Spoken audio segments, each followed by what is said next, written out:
Good evening all of you.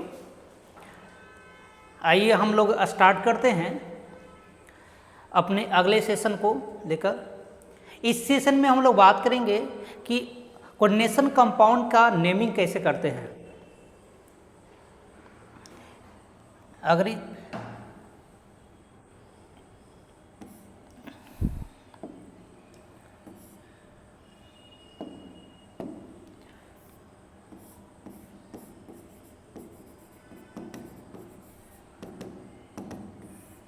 आज से हम लोग नेमिंग करने के लिए सीखेंगे कि किस प्रकार से कोऑर्डिनेशन कंपाउंड का नेमिंग करेंगे।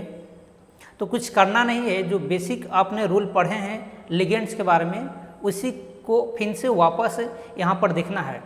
देखिए यहाँ पर कोऑर्डिनेशन में लिगेंड्स का खेल है। आप अच्छी तरह से लिगेंड्स को पढ़े हैं तो सारे नेमिंग कंपाउंड करने आ जाएगा। ठीक है, कुछ बेसिक रूल होते हैं। देखिए जब भी हम लोग नेमिंग करने की बात करते हैं तो बेसिक रूल होता है, और बेसिक रूल ये बताता है कि आपको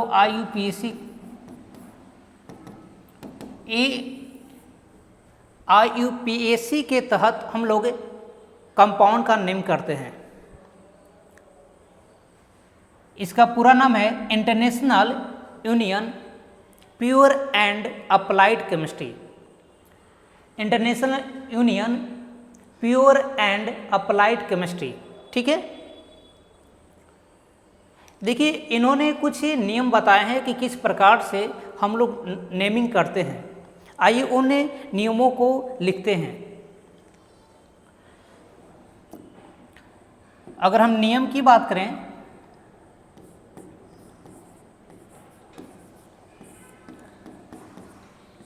चलिए हम लोग नियम नंबर 1 मतलब रूल आपका 1 स्टार्ट हुआ। सबसे पहले क्या करना है, एक बार देखिए इधर ये आपका स्क्वायर ब्रैकेट है, इसके बाहर में कोई मेटल होता है, कोई भी मेटल हो सकता है, और इसके बाहर में कोई आयन होता है, ये जानते हैं। और यहाँ पर एक केंद्रीय मेटल है और यहाँ लिगेंड होते हैं। ये आप जानते हैं कि कोऑर्डिनेशन की पहचान है। कोऑर्डिनेशन की पहचान इस प्रकार से करते हैं। ये क्लियर है। तो सबसे पहले क्या करते हैं कि अगर कोई स्क्वायर ब्रैकेट के बाहर में कोई भी धातु उपस्थित हो तो इसका साधारण से नाम लिखते हैं। रूल नंबर 1 में ये याद करना है। क्या करना है, यदि स्क्वायर ब्रैकेट के बाहर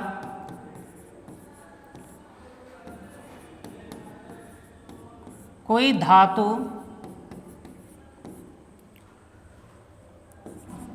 उपस्थित हो तो उसका नामकरण साधारण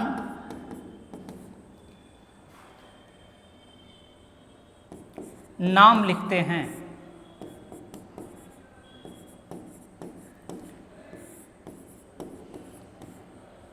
पहला पॉइंट ये कहता है कि अगर बाहर में कोई भी धातु हो, यहाँ पर संख्या लिखा हो 2 या लिखा हो 3, कुछ भी लिखा हो, तो उस संख्या को नहीं दर्शाना है, केवल इसे धातु का नाम क्या होगा ये लिख देना है। पहला काम यह करना है। इसके बाद रूल नंबर 2 की बात करते हैं। रूल नंबर 2 की बात करते हैं। पहले हम लोग धातु लिख लिए, अब स्क्वायर ब्रैकेट के अंदर जाएंगे और दूसरा लिखेंगे लिगेंड के बारे में। दूसरा लिगेंड के बारे में लिखते हैं। आइए देखिए, इसके बाद लिगेंड्स का नाम लिखा जाता है।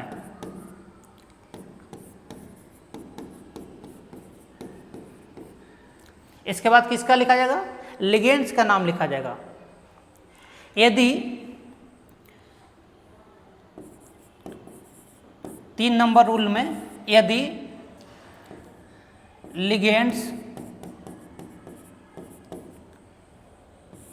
यदि लिगेंड्स एक से अधिक हो तो अल्फाबेटिकल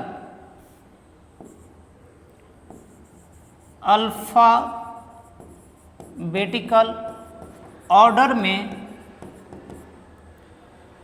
लिखें। याद रखिएगा, अगर लिगेंड से एक से ज़्यादा दिया गया हो तो किस ऑर्डर में लिखना है? अंग्रेजी की वर्णमाला अगर देखते हैं उसमें अल्फाबेटिकल जो ऑर्डर होगा, जैसे पहले ए आएगा, इसके बाद बी आएगा, इसके बाद सी आएगा, तो इसी ऑर्डर में नेमिंग करना है। मतलब उसका नेमिंग अगर अंग्रेजी में जो पहले आएगा उसका नेमिंग पहले करना है, जो बाद में आएगा उसको नाम बाद में लिखना है। ये बात ध्यान रखना है कि अगर हमें एक से ज़्यादा लिगेंड है, ठीक है, तब ये ऑर्डर यूज करना है अल्फाबेटिकल का।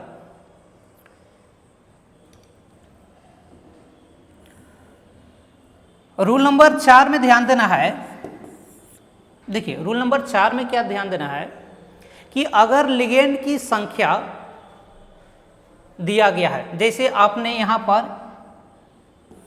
एम और यहाँ पर कुछ लिखा हुआ है, 2 संख्या, 3 संख्या, 4 संख्या, तब इस टर्म को कहते हैं प्रीफिक्स। और अगर संख्या को प्रीफिक्स को दर्शाने के लिए उनके पहले एक वर्ड यूज करते हैं। अगर 2 संख्या है तब डाई, 3 संख्या है ट्राई, 4 संख्या है टेट्रा जैसे वर्ड यूज करते हैं। ठीक है, तो देखिए आइए, यदि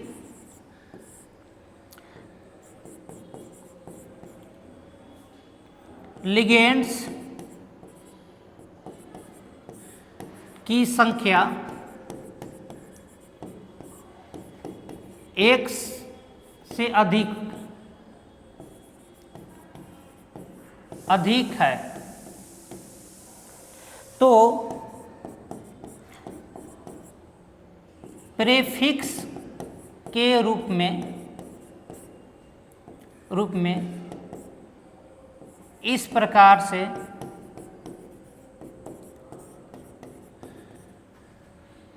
लिखा जाता है।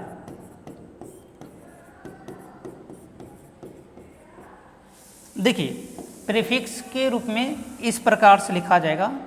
अगर संख्या 2 है तो इसके लिए हम लोग डाई यूज करेंगे। अगर संख्या 3 है तब इसके लिए हम लोग ट्राई यूज करेंगे। संख्या 4 है,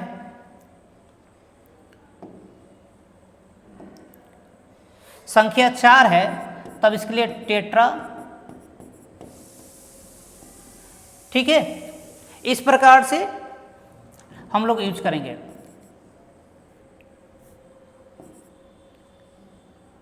इस प्रकार से वर्ड यूज करना है। अगर संख्या एक ही प्रकार के है, लिगेंड्स एक ही तरह का है, अगर 2 है तब उसके लिए हम लोग डाई यूज करेंगे। अगर 3 है तो ट्राई यूज करेंगे, 4 है तो टेट्रा, 5 है तो पेंटा। ऐसे वर्ड यूज करना है आपको। कभी वो वर्ड यूज करना है जब संख्या लिगेंड का एक ही जैसा हो, एक ही लिगेंड अगर इस संख्या के रूप में अगर है तब वर्ड यूज करना है। ये हो गया रूल नंबर आपका 4। इसको नोट करते भी चलिए, ठीक है, नोट भी कर लीजिए।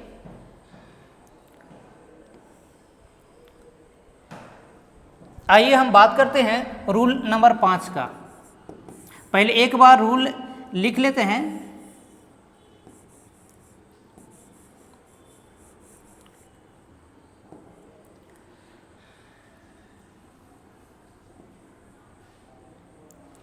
देखिए यहाँ पर लिखेंगे, इसके बाद केंद्रीय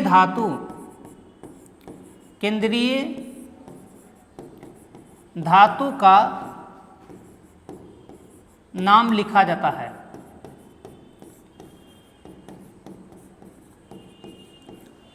इसके बाद किसका नाम लिखा जाता है?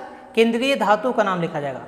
देखिए केंद्रीय धातु में अगर हम बात करेंगे तो याद रखिएगा कि अगर स्क्वायर ब्रैकेट पर किसी तरह का पॉजिटिव या न्यूट्रल हो,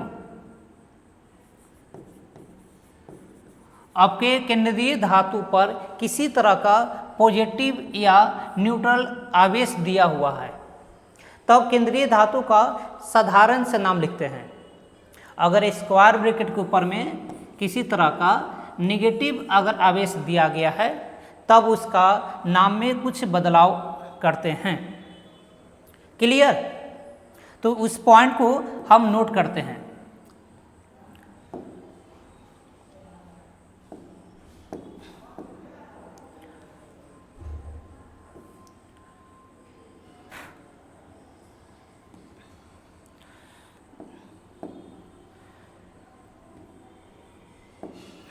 देखिए हम लोग कुछ पॉइंट को नोट करते हैं।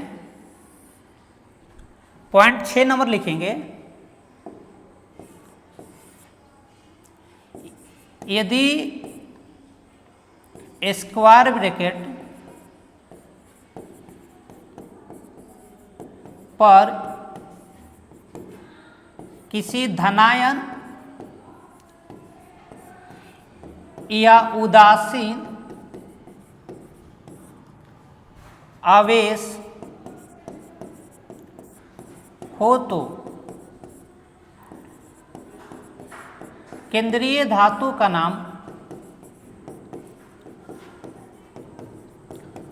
साधारण लिखते हैं।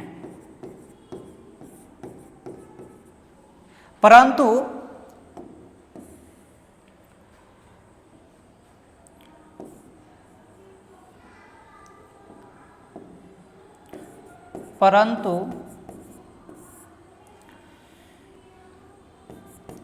ऋणायन आवेश हो तो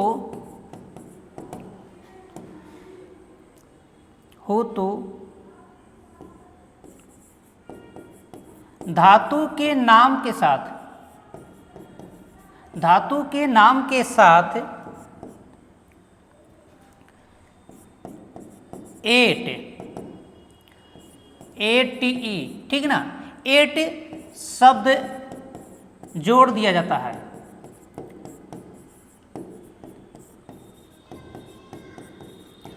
ध्यान सुनिएगा, कहता क्या है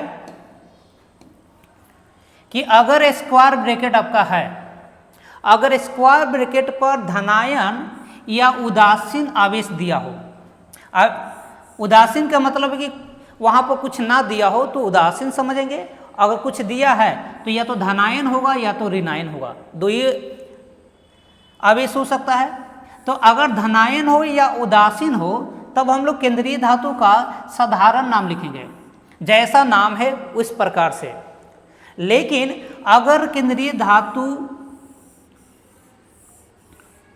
के ऊपर में मतलब स्क्वायर ब्रैकेट जो है ऋणायन है तो उसके नाम में 8 शब्द जोड़ना है। कौन से शब्द जोड़ना है? 8 शब्द जोड़ देंगे। जैसे यहाँ पर कोई धातु है और यहाँ पर कोई लिगेंड है, यहाँ पर एक नेगेटिव आयन है, तब इसका नाम में जब भी लिखेंगे तो लास्ट में आपको 8 शब्द जोड़ना है। जो भी धातु का नाम होगा उसमें 8 जोड़ देंगे। जैसे आपके पास Ap है, ये आपका फेरस है, जैसे माइनस होगा तब इसको कहेंगे फेरेट कहेंगे। क्या पढ़ेंगे इसको? फेरेट कहेंगे।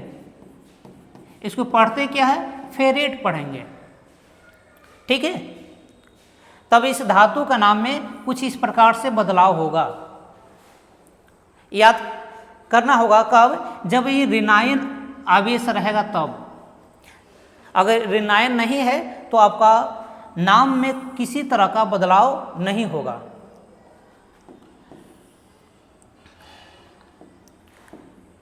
आगे पॉइंट नंबर 7 की बात करते हैं। इसके बाद इसके बाद धातु का ऑक्सीकरण संख्या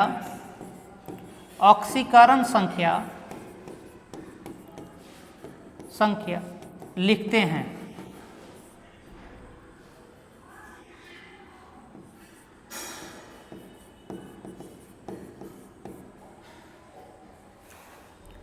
धातु का क्या लिखते हैं? ऑक्सीकरण संख्या। जो आपने पिछले ऑक्सीकरण संख्या निकालने के लिए सीखे हैं उस संख्या को लिखेंगे और अंत में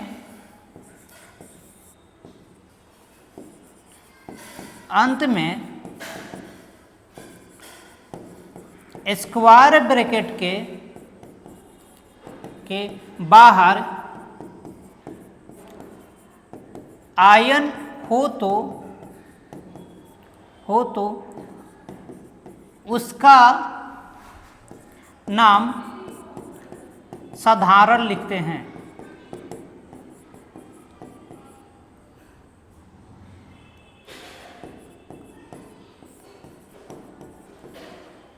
ये आप 8 रूल से आपका जो भी जटिल यौगिक होगा उसका नाम इस प्रकार से लिख लेंगे। याद कीजिएगा पहला पॉइंट क्या कहता है। आइए फर्स्ट से हम स्टार्ट करते फिर से एक बार ध्यान से सुनिएगा। सबसे पहले कहता है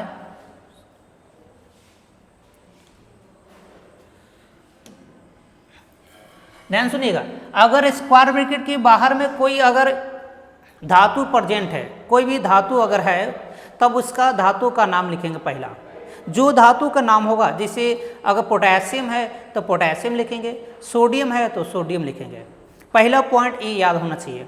सेकंड पॉइंट कहता है कि अगर लिगेंड से दिया हुआ है तब उसका लिगेंड्स का नाम लिखेंगे, जैसा लिगेंड होगा उस तरह का नाम लिखेंगे। अगर लिगेंड एक से ज़्यादा हो, मतलब 2 अलग अलग लिगेंड दिया हो तो नाम कैसे लिखना है? आपका अल्फ़ाबेटिकल ऑर्डर। मतलब क्या है कि अंग्रेजी के वर्णमाला के अनुसार लिखना है। आप अंग्रेजी में जैसे ए है, बी सी डी, तो जो ए है वो पहले लिखाएगा, इसके बाद बी लिखाएगा, इसके बाद सी लिखाएगा। ये लिगेंड का नाम लिखें कब है? जब एक से ज़्यादा लिगेंड दिया हो तो। इसके बाद आपका 4 नंबर में कहता है कि यदि लिगेंड्स आपके पास एक से ज़्यादा दिया हो, याद रखिएगा लिगेंड्स यहाँ पर 2 बार एक से ज़्यादा इसलिए लिखे हैं कि यहाँ पर एक जैसा लिगेंड होना चाहिए, एक जैसा लिगेंड होना चाहिए। ठीक है, एक जैसा अगर लिगेंड है और एक से ज़्यादा है तब हम लोग प्रीफिक्स में, मतलब उसके लिगेंड के पहले इस प्रकार से कुछ लिखेंगे शब्द। अगर लिगेंड की संख्या 2 हो तो डाई लिखेंगे, यदि लिगेंड की संख्या 3 हो तो ट्राई लिखेंगे, यदि लिगेंड की संख्या 4 हो तो टेट्रा लिखेंगे। यहाँ पर लिगेंड की संख्या के आधार पर यहाँ पर एन कौन सी है, 2 है, 3 है, 4 है, जैसा रहेगा उस तरह से प्रीफिक्स शब्द जोड़ देना है। ये आपका लिगेंड के नाम के पहले। इसके बाद हम लोग 5 नंबर में देखें। 5 नंबर में ध्यान से देखिएगा। इसके बाद क्या करना है कि केंद्रीय धातु का नाम लिखना है साधारण से। केंद्रीय धातु का नाम साधारण कब लिखना है? जब स्क्वायर ब्रैकेट के ऊपर में धनायन या उदासीन आवेश हो तो। जैसे ऋणायन आवेश आएगा तब केंद्रीय धातु के नाम में बदलाव होगा और उसके नाम में ईट शब्द जोड़ देना है। इसके बाद धातु का ऑक्सीकरण संख्या लिखना है और अंत में क्या करना है कि जो आयन होगा बाहर में, स्क्वायर ब्रैकेट के बाहर में जो आयन होगा उसका साधारण नाम लिख लेंगे। इस प्रकार से हम लोग पूरी तरह से नेमिंग कर लेते हैं, नामकरण कर लेते हैं। एक बार अगर सबको क्लियर हो गया तो कमेंट कीजिए। सभी को गुड इवनिंग।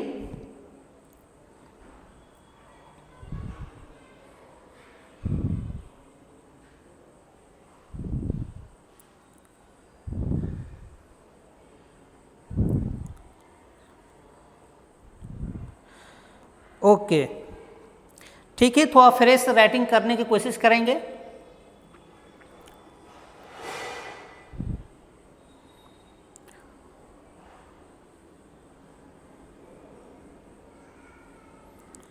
देखिए विशाल बहुत ही अच्छी बात लिखे हैं। हाँ, आप लोग सभी वीडियो को लाइक कर दें और शेयर भी कर दिए।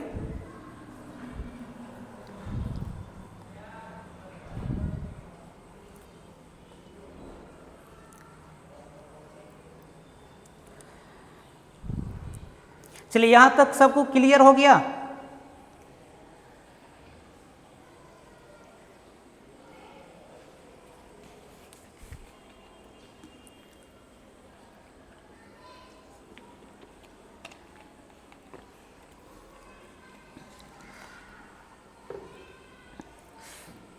अब आइए एग्जाम्पल की बात करते हैं। हम लोग कुछ एग्जाम्पल की बात करते हैं।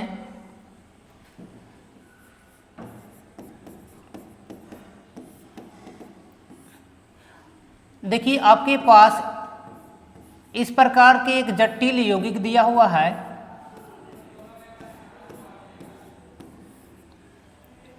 इस प्रकार से एक जटिल यौगिक दिया हुआ है। अब इसका क्या करना है, आपको लिखना है IUPAC नामकरण करना है।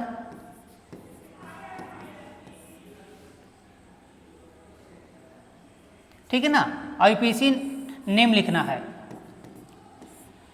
चलिए ध्यान से सुनिएगा, सारे रूल्स को रिवाइज कर लेना है। यहाँ पर इस सवाल को बनाते समय सबसे पहले क्या कहता रूल कि स्क्वायर ब्रैकेट के बाहर देखिए कोई धातु दिया हुआ है। यहाँ पर दिया हुआ है, क्या दिया हुआ है, ये धातु का नाम है पोटेशियम। कौन सी धातु है, पोटेशियम है। इनकी संख्या भी दिया हुआ, तो कहता है कि अगर स्क्वायर ब्रैकेट के बाहर कोई धातु दिया हुआ है तो धातु का साधारण नाम लिखना है। मतलब इस धातु का नाम क्या लिखना है, पोटेशियम।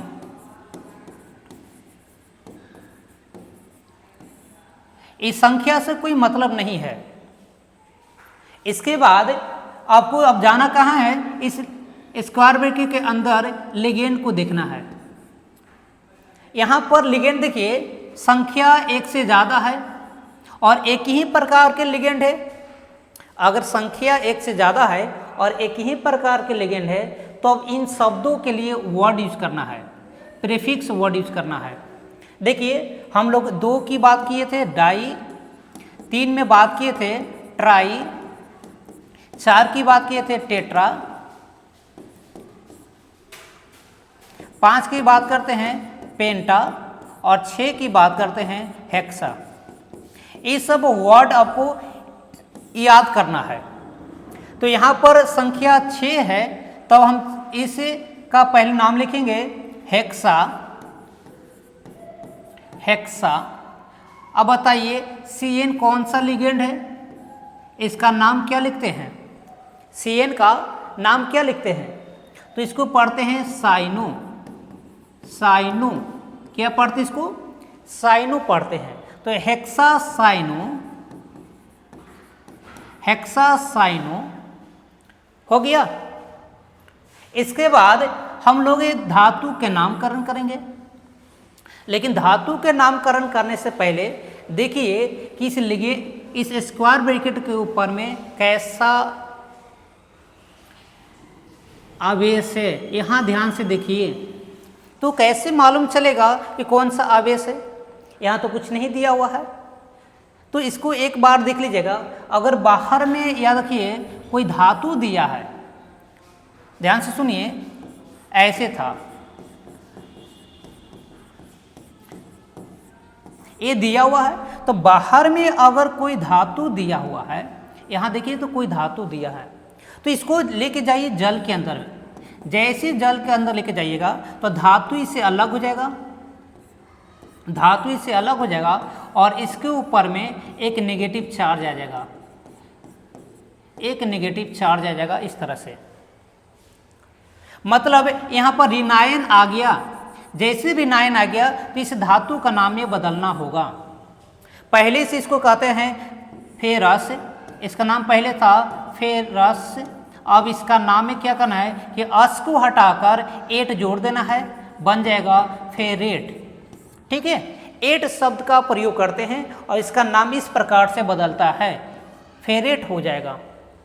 कब चेक करना है? जब अगर कोई भी स्क्वायर ब्रैकेट के बाहर में धातु दिया हुआ है तो याद रखिएगा यहाँ पर ऋण आवेश उत्पन्न होगा, और ऋण आवेश जैसे आएगा तो धातु के नाम में बदलाव होगा। इस प्रकार से हमको धातु के नाम में एट शब्द प्रयोग करना है, एट शब्द का जोड़ लगाकर बोलना है।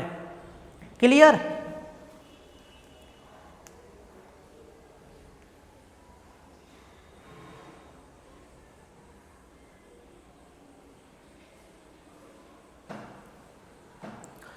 आइए यहाँ देखिए, तो इसका नाम लिख रहे थे, तब इसका नाम में आपको क्या देना होगा? फेरेट ओवरड्यूस करना होगा, क्योंकि यहाँ पर ऋणायन है। तो यहाँ लिखिए फेरेट। क्लियर? फेरेट हो गया। अब इसके बाद करना क्या है कि इसे धातु का ऑक्सीकरण संख्या निकालना है, इस धातु का ऑक्सीकरण संख्या निकालना है। धातु का क्या निकालना है? ऑक्सीकरण संख्या। आइए धातु का ऑक्सीकरण संख्या निकालते हैं। K4FeCN6 है। ऑक्सीकरण संख्या निकालने के लिए सबसे पहले क्या करना है कि जिसका पूछा है उसको x मानते हैं, प्लस यहाँ देखिए ये पहला ग्रुप के संख्या है, इसके लिए 1 और संख्या 4 के लिए 4 से गुना करेंगे, प्लस इस साइनो है तो इसका -1 होता है इंटू 6 बराबर में 0 कर दिए। यहाँ से सॉल्व कर लीजिए, 4 प्लस x माइनस 6 बराबर 0, तो x माइनस 2 बराबर 0, तो x बराबर +2 आ जाएगा। इसका मतलब है कि Fe का ऑक्सीकरण संख्या 2 होगा। तो यहाँ पर क्या करना है, एक 2 लिख लेना है। ये हो गया आपका पोटेशियम हेक्सासाइनोफेरेट, इस कंपाउंड का नाम। बताइए किसी को दिक्कत है इस प्रकार से लिखने में? अगर दिक्कत है तो आप कमेंट कर सकते हैं, अगर क्लियर है तो कमेंट कीजिए। दोनों प्रकार से अब बताइए हमें।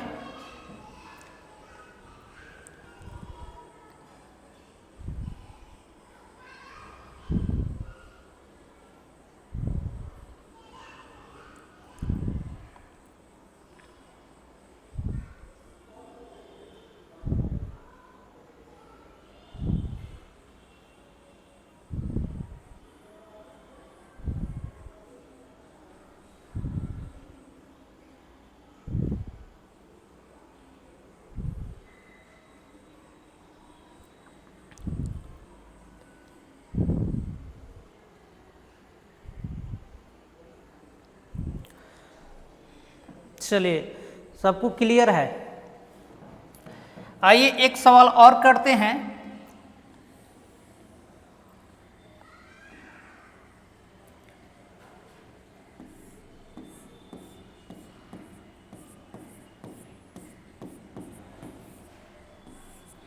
इसी जटिल यौगिक का आईयूपीएसी नेम लिखना है आपको। आईयूपीएसी नेम लिखना है। सबसे पहले क्या कीजिएगा, इसे के बाहर कोई देखेंगे धातु है या नहीं, तो यहाँ पर देखेंगे कि धातु नहीं है। चलिए धातु नहीं है तो अब डायरेक्ट चल जाना है कहाँ पर, स्क्वायर ब्रैकेट के अंदर। स्क्वायर ब्रैकेट के अंदर में लिगेंड की संख्या देखना है। यहाँ पर देखिए लिगेंड एक ही प्रकार के हैं और इनकी संख्या 4 है, तो 4 के लिए शब्द यूज करना है टेट्रा। अब देखिए CO कौन सा लिगेंड है, देखो एक बात बताए थे कि 2 प्रकार से लिखा हुआ रहेगा। एक ही आपको कोबाल्ट होता है और एक होता है कार्बोनाइल।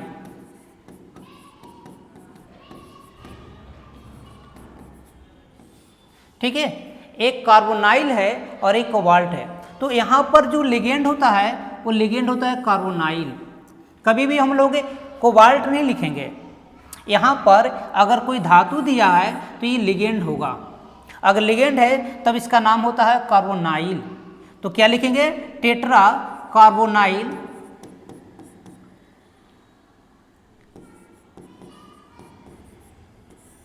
लिख दिए, टेट्रा कार्बोनाइल। अब इसे केंद्रीय धातु का नाम लिखिए।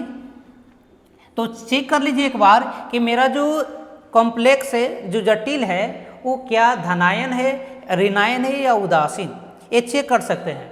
कैसे? आसानी से। अब देखिए इसको,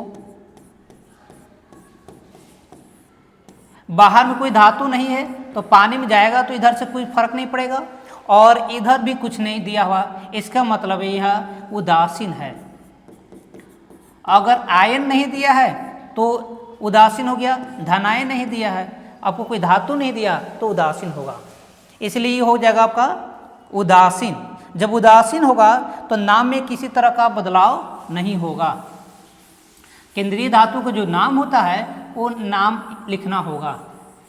देखिए आपका नाम यहाँ पर क्या होगा, तो निकेल है तो निकेल लिखेंगे, निकेल है तो क्या लिखेंगे? निकेल। अब आइए, निकेल जैसे लिखेंगे तो इसका ऑक्सीकरण संख्या लिखना होगा। कैसे निकालते हैं?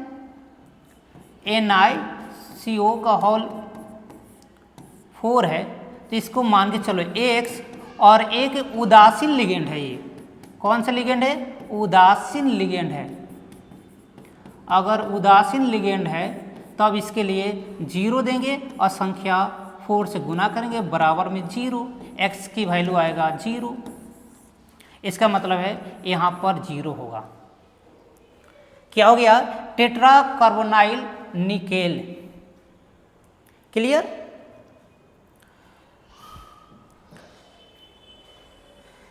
ठीक है, बिल्कुल सही है प्रियांशु, आपका नेमिंग लिखा वो बिल्कुल सही है।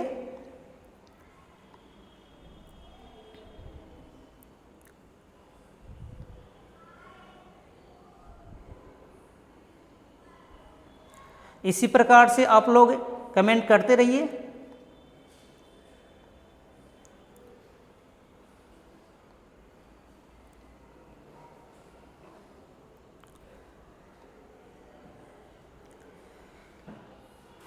और बाकी लोग भी कमेंट कीजिए।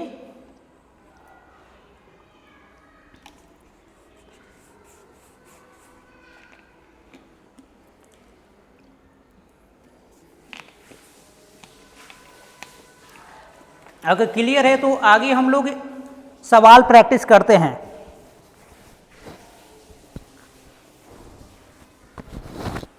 आइए कुछ सवाल प्रैक्टिस करते हैं।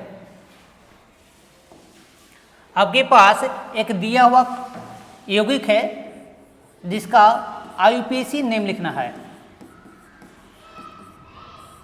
IUPAC नेम लिखना है। चलिए कमेंट करके बताइए इसका नाम क्या होगा।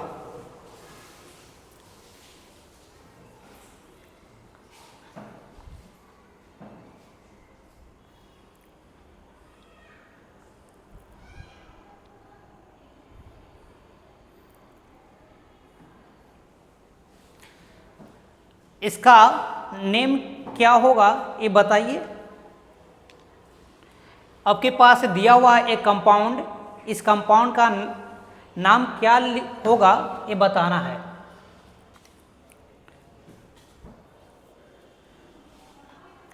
हेलो अमित,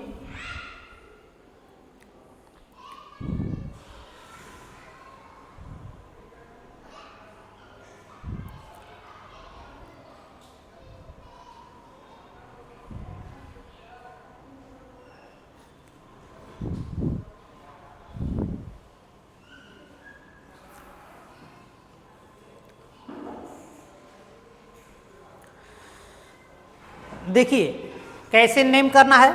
सबसे पहले क्या करना है, रूल को दिमाग में रखना है। रूल क्या कहता है कि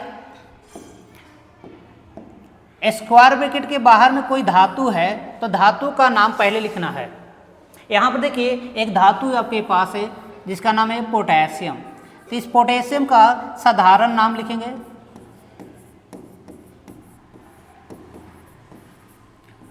साधारण नाम हो गया पोटेशियम। ये संख्या से मतलब नहीं है, ये जो दिया रहता है ये इसका से कोई मतलब नहीं है, केवल साधारण नाम लिखना है। इसके बाद आप चल जाना है स्क्वायर ब्रैकेट के अंदर में।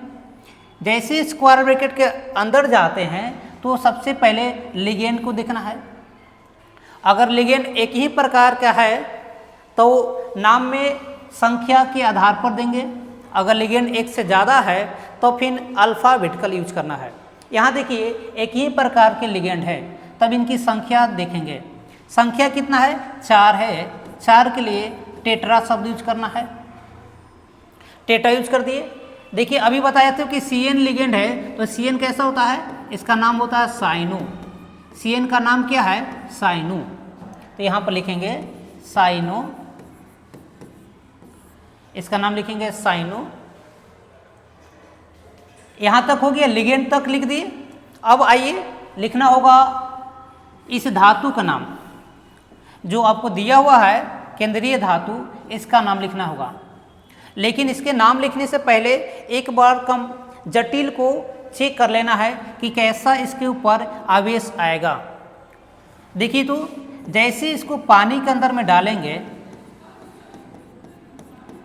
इसको पानी के अंदर में जैसे डालेंगे पानी के अंदर में तो ये टूट जाएगा K प्लस में और NiCN का होल पावर यहाँ माइनस आ जाएगा। मतलब ये एक प्रकार के जटिल ऋण आयन वाला है, इसके ऊपर ऋण आवेश आएगा। इसका मतलब है इसके नाम में बदलाव होगा। नाम में कौन सी शब्द जोड़ना है, 8 शब्द जोड़ना है। लास्ट में 8 शब्द जोड़ना है, नाम बदल जाएगा। ठीक है, ये बात दिमाग में होना चाहिए कि जब भी हम लोग केंद्रीय धातु का नाम लिखें तो ये एक बार जरूर चेक कर ले कि मेरा जो जटिल है वो कैसा है, उस पर ऋणावेश है, धनावेश है या उदासीन है। देखो उदासीन या धनावेश है तो कोई फर्क नहीं पड़ेगा नाम में, लेकिन जैसे ऋणावेश आएगा नाम में 8 शब्द का प्रयोग करना है। क्लियर? तो आइए यहाँ पर नाम में बदलाव होगा और निकेलेट हो जाएगा। नाम क्या हो जाएगा, निकेलेट। 8 जोड़ दिए। अब इसका क्या लिखना होगा, ऑक्सीकरण संख्या बताना है। तो यहाँ निकाल लेते हैं K2Ni CN को होल 4। सबसे पहले जिसका निकालना हो उसको 1 से लेके चलते हैं प्लस, यहाँ 1 इंटू 2 से गुना करेंगे प्लस, यहाँ -1 इंटू 4 से गुना करेंगे बराबर 0। यहाँ हल करिएगा तो 2 + x - 4 बराबर 0। अब ये सिंपल से गणित है, आप निकालिएगा तो +2 आएगा। इसका मतलब है कि इसका ऑक्सीकरण संख्या +2 है, इसलिए इस तरह से लिखते हैं।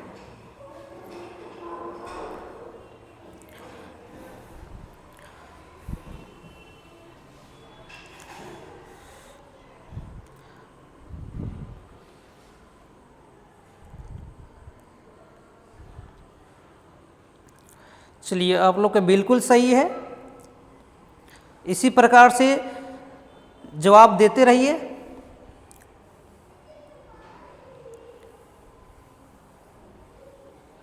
ओके,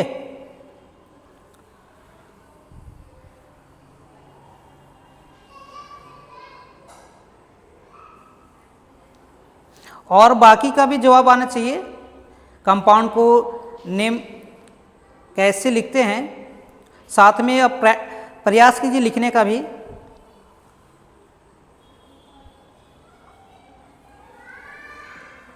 आइए एक और सवाल करते हैं। चलिए यहाँ पर देखिए आपके पास एक सवाल और आए हैं। इसका नाम क्या होगा? ये बहुत ही मज़ेदार सवाल है, क्योंकि आपके सामने एक अच्छा लिगेंड आया है, इसका नाम क्या है और इस किस प्रकार के लिगेंड है, ये भी दिमाग में आपको होना चाहिए। सबसे पहले ये आपका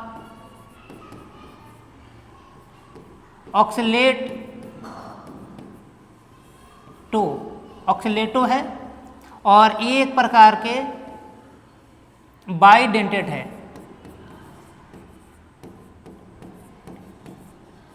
ठीक है, ये दो चीज़ हमको याद हो गया कि अगर C2O4 दिया है तो एक प्रकार के ऑक्सीलेटो लिगेंड है और ये बाइडेंटेट में आता है। क्लियर हुआ? आइए इनका नाम लिखते हैं IPC। सबसे पहले बाहर में जो दिया है उस धातु का नाम लिखते हैं, तो धातु का नाम लिखेंगे साधारण से पोटेशियम। इसके बाद अब इस लिगेंड का नाम लिखना होगा, क्योंकि एक ही प्रकार के लिगेंड दिया हुआ है, एक ही प्रकार के लिगेंड दिया हुआ है। तब इनकी संख्या देखिए 3 है, तब इनके लिए ट्राई ऑक्सीलेटो लिख दिए। अब ध्यान से ये धनायन होगा कि ऋणायन होगा, कैसा जटिल होगा, तो याद रखिए यहाँ पर जैसे धातु दिया है इसका मतलब यहाँ पर ऋणायन आवेश होगा। मतलब इस धातु का नाम में परिवर्तन करना है और नाम में 8 शब्द जोड़ना है। तो अगर पहले से फेरस था तो इसका नाम कैसे बदल जाएगा? फेरेट में। फेरस किस में बदलता है? फेरेट में बदलता है। तो यहाँ पर लिखेंगे फेरेट कर दिए। अब निकालिए ऑक्सीकरण संख्या K3Fe2O4 का होल 3। अब आइए सबसे पहले इसको 1 से लेके चलेंगे, प्लस 1 × 3 होगा, प्लस यहाँ पर देखिए ऑक्सीलेटो को जब भी हम लिखते हैं तो इस तरह से -2 देते हैं। इसका मतलब है -2 आवेश होगा और संख्या 3 से गुना कर देंगे बराबर 0। 3 + 1 से -6 बराबर 0। अब सिंपल से गणित है, इसको हल कीजिएगा तो 3 आएगा प्लस में। ये इसका ऑक्सीकरण संख्या है, तो यहाँ पर जोड़ दीजिए ऑक्सीकरण संख्या 3। तो क्या नाम हो गया? Potassium tri oxalato ferrate. इसका नाम ये होगा। ठीक है, और ऑक्सीकरण संख्या ये होगा।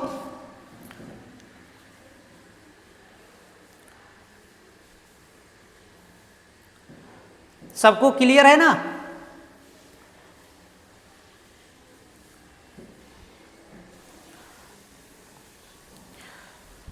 बिल्कुल सही है। पोटेशियम ट्राई ऑक्सीलेटो फेरेट, ठीक है।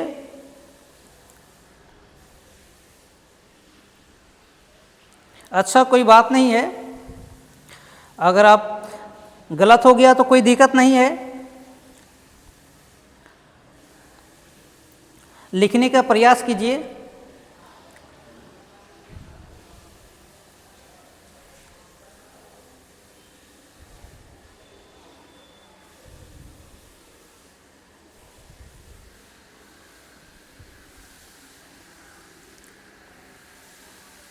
आइए एक और सवाल करते हैं।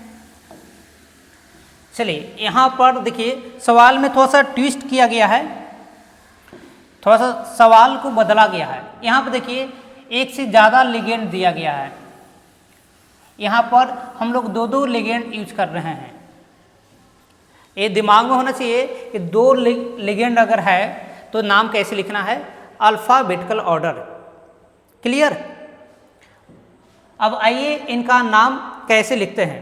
हमको नाम लिखना है तो IUPAC नेम, ठीक है। सबसे पहले क्या करना है, बाहर में तो कोई धातु नहीं दिखाई दे रहा, इसका मतलब उसका नाम तो लिखना नहीं है। अब आइए, अगर हम स्क्वायर ब्रैकेट के अंदर झांके तो दो लिगेंड दिखाई देगा। एक का नाम है, देखिए इसका नाम क्या है, इसका नाम है एमीन। एमीन कैसे लिखते हैं, AMMINE, एमीन हो गया। दूसरा है ये आपका इसका एक्वा, एक्वा है, इसको AQUA, ठीक है। अब देखिए तो कहता है कि जब इन नेम लिखना होता है तो अंग्रेजी के वर्णमाला से चलना है, A और A बराबर हो गया। डिसाइड करते हैं अगले लेटर से, तो यहाँ पर M है, यहाँ पर Q है। बताइए ABCD में पहले M आएगा या Q आएगा? तो M पहले आता है और Q बाद में आएगा। पहले आएगा M, इसके बाद Q आएगा। इसका मतलब है कि इसका नाम पहले लिखना है, इसके बाद इसका नाम लिखना है।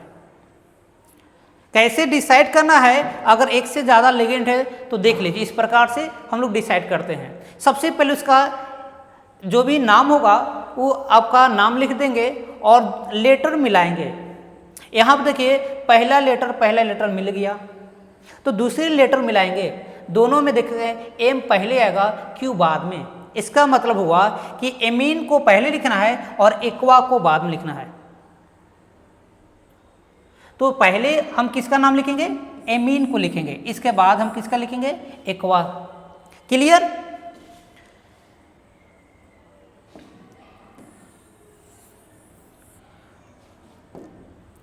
अब इसका नाम लिखिए। सबसे पहले इनकी संख्या है 4, तो 4 के लिए टेट्रा वर्ड यूज करेंगे।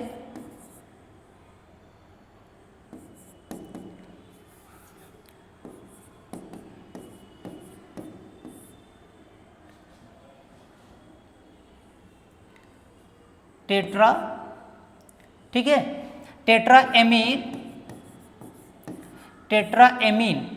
ठीक है, टेट्रा एमीन। इसके बाद यहाँ पर दिया है 2, तो इसके लिए डाई एक्वा, लिगेंड का नाम हो गया। इसके बाद देखिए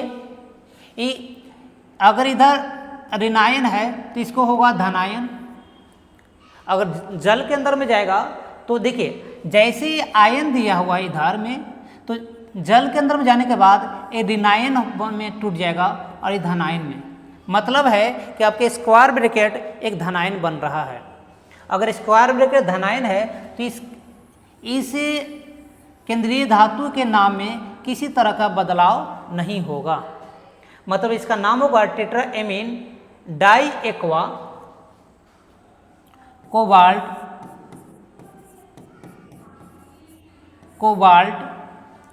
अब ऑक्सीकरण संख्या लिख लीजिए। देखिए CONH3 का होल 4 H2O का होल 2 और बाहर में है आपका Cl3। इसका ऑक्सीकरण संख्या कैसे लिखना है? जिसका निकालना हो उसको 1 से लेकर चलेंगे। ये एक तरह का उदासीन लिगेंड है और ये एक तरह का उदासीन लिगेंड है। यहाँ तक तो हम लोग समझ में आ रहा था। लिगेंड के प्रकार में देखे थे कि किस प्रकार का लिगेंड है। तो दोनों अगर उदासीन है तब 0 × 4, यहाँ पर 0 × 2। ये देखिए तो एक ऋणायन होता है इसके ऊपर और इंटू 3 और बराबर में 0। मतलब हल करने के बाद +3 आएगा। एक मैथमेटिकल है, एक गणितीय विधि से यूज करके हम लोग इसका ऑक्सीकरण संख्या निकालते हैं। इसका आ जाएगा आपका 3 ऑक्सीकरण संख्या। यहाँ तक लिख दिए। अब बाहर में कहता है कि एक ऋणायन है, बाहर में ऋणायन है यहाँ पर। तो इस ऋणायन का नाम साधारण से लिखते हैं, मतलब ये आपका क्लोराइड है। तो देखिए पूरा नाम क्या हुआ? Tetra ammine di aqua cobalt यहाँ पर ऑक्सीकरण संख्या लिख देंगे और क्लोराइड। ये बात समझ में आया? सभी को क्लियर है ना? देखिए जवाब फटाफट आया सबका।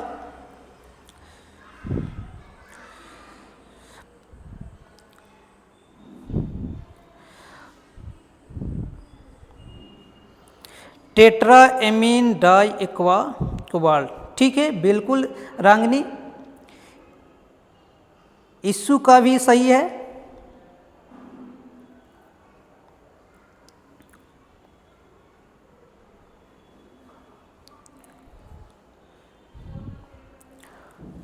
बिल्कुल सही है आप लोग का जवाब। इसी प्रकार से जवाब देते रहिए।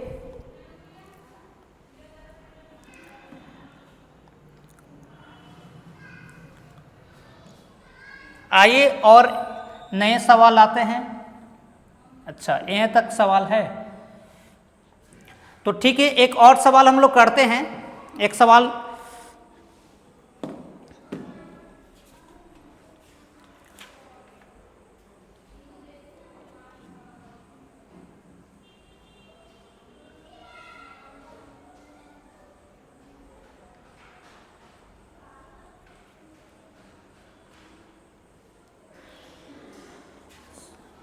चलिए एक सवाल और करते हैं, इसके बाद रहने देते हैं।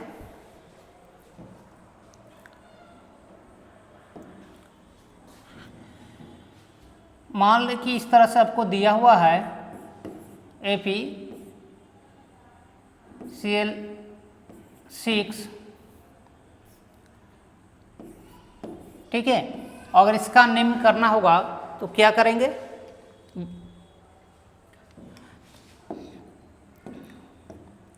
तो यहाँ देखिए सिंपल सी है और यहाँ पर K3 हो जाएगा, K3 कर देते हैं। चलिए इसका नेम क्या होगा? चलिए आपके पास एक जटिल यौगिक दिया हुआ है, इसका नेम क्या होगा? तो सिंपल से क्या करना है, बाहर में धातु है तो साधारण से नेम लिखना है। इनका हो जाएगा नेम पोटेशियम। अब देखिए तो यहाँ पर दिया हुआ है लिगेंड की संख्या एक ही जैसा है लिगेंड, तब इसकी संख्या को देखकर लिखेंगे तो हेक्सा। इसका नाम है देखिए क्लोरो या क्लोराइडो, दो नाम लिख सकते हैं। देखिए क्या है कि शुरुआत में आया था क्लोरो, पहले कहा गया था कि लास्ट में हम लोग को वो वर्ड जोड़ना है क्लोराइड से। देखो पूरा नाम है इसका क्लोराइड। तो यहाँ पर देखिए क्या क्या हुआ है। पहली बात कि इस आईड को हटाकर ओ शब्द जोड़ना है। इसके जगह क्या जोड़ना है? ओ शब्द जोड़ना था, तो बना था क्लोरो। फिर बाद में रिसेंटली 2004 में फिर से इसे आईपीसी ने में शोध किया गया और कहा गया कि ओ की जगह पर फिर से आइडो जो वर्ड जोड़ना है। कौन से वर्ड जोड़ना है? आइडो। तो अगर आप यहाँ पर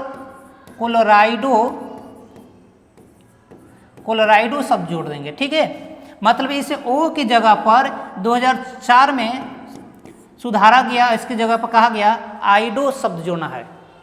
तो हो गया आपका पोटेशियम हेक्सा क्लोराइडो, ठीक है, यहाँ तक हो गया। अब देखिए यहाँ पर कोई धातु है तो ये आपका रिनाइन बनेगा। इसका मतलब है इसके नेम में बदलाव होगा। क्या बदलाव होता है? तो फेरेट लिखाता है। नाम क्या लिखाता है इसका? फेरेट लिखाता है। और संख्या, ऑक्सीकरण संख्या देखिए निकाल लीजिए यहाँ पर। तो यहाँ पर x होगा, यहाँ पर 1 में 3 से गुना, यहाँ पर -1 में 6 से गुना, अब बराबर में 0। 3 + x - 6 बराबर 0। एक साधारण से गणित है, इसको हल कीजिएगा +3 आएगा। मतलब यहाँ पर ऑक्सीकरण संख्या 3 देना होगा।